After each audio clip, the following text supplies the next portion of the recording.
Welcome to this deep dive. Today we're looking closely at a really significant recent document. It's a clarification from Pope Leo XIV, focusing on the Catholic Church's understanding of, human sexuality and the dignity of all persons. Exactly.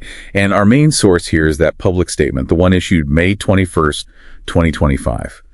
But we should also, touch upon some earlier things he said back in 2012. That was when he was Cardinal Robert Francis Prevost, just for context. Right, good point. So our mission, if you like, for this deep dive is to really unpack the key points here.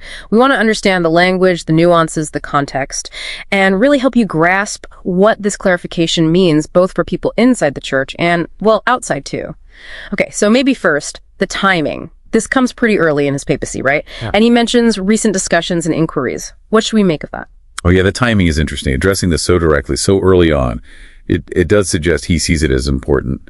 Maybe you need to provide some clarity, perhaps because there have been ongoing questions or potential confusion about the church's position. And it's notable, he specifically brings up his own past words from 2012. You mentioned when he was Cardinal Prevost, he talked then about beliefs and practices at odds with the gospel, the homosexual lifestyle, alternative families.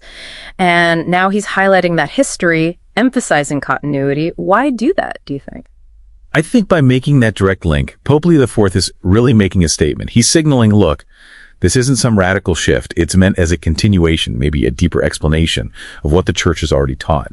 It shows an intent, I think, to present a consistent view over time. Okay, consistency. Now let's really get into the weeds a bit with the language. That term, intrinsically disordered, it's loaded, we know that. The Pope even acknowledges the pain it's caused. What's the absolute core message about this term and this clarification? Okay, this is really crucial. The clarification is incredibly deliberate here. It states very plainly that intrinsically disordered refers to acts themselves. And he says, never has been a judgment on individuals or their inherent dignity. That distinction is, it's everything here. It's saying this is a moral evaluation of an action, not fundamentally a judgment about the person's worth. That is a critical distinction, and it leads right into the next point, doesn't it? The affirmation of dignity. The statement hammers this home. Every person, without exception, is created in the image and likeness of God, endowed with immense dignity, and is infinitely loved by our Creator. Feels like that's the foundation for everything else. Absolutely. It's presented as, non-negotiable. The language is strong, unequivocally affirms the dignity of every individual. So yes, that principle really frames how we're supposed to understand all the theological points that follow. Okay, so building on that foundation, let's talk about the Church's view of human sexuality itself.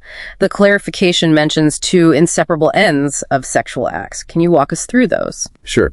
The first is the unitive end. Think of it as the complete and exclusive self-giving between a man and a woman, specifically within the sacrament of marriage. It's about intimacy, connection, that unique marital bond. The second is the procreative end. That's the openness to the transmission of life. And church teaching sees these two, the unitive and procreative, as intrinsically linked, part of God's design for sex within marriage. And understanding that framework is how the church arrives at considering homosexual acts disordered, correct? So the theological logic presented, yes. Yeah. The reasoning given is that homosexual acts, by their nature, they can't be open to procreation.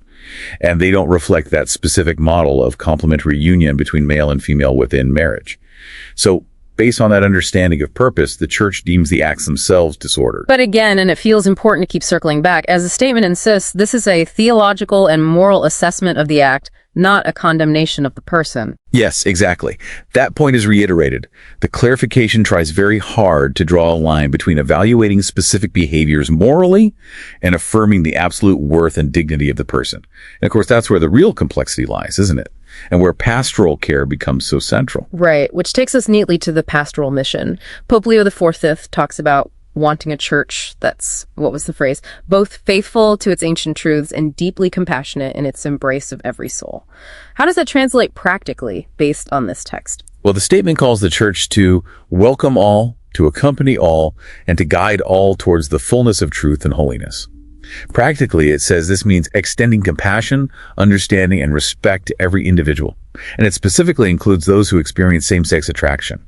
It really stresses meeting people where they actually are in their lives, offering guidance within that church framework. So it sounds like a balancing act is being described, holding firm on doctrine, on the unchanging truth as they see it, But also being present, compassionate, listening to people's actual lives and experiences. That's exactly the tension it describes. It explicitly says, while upholding the unchanging truth of doctrine, the Church is called to meet people where they are, to listen to their experiences, and to offer spiritual guidance that leads them closer to Christ.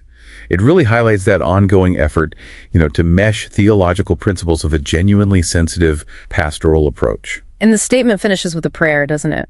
Let all pray that all may find their rightful place within the loving embrace of God and His Church, striving always for holiness in their lives. What's the takeaway from ending like that?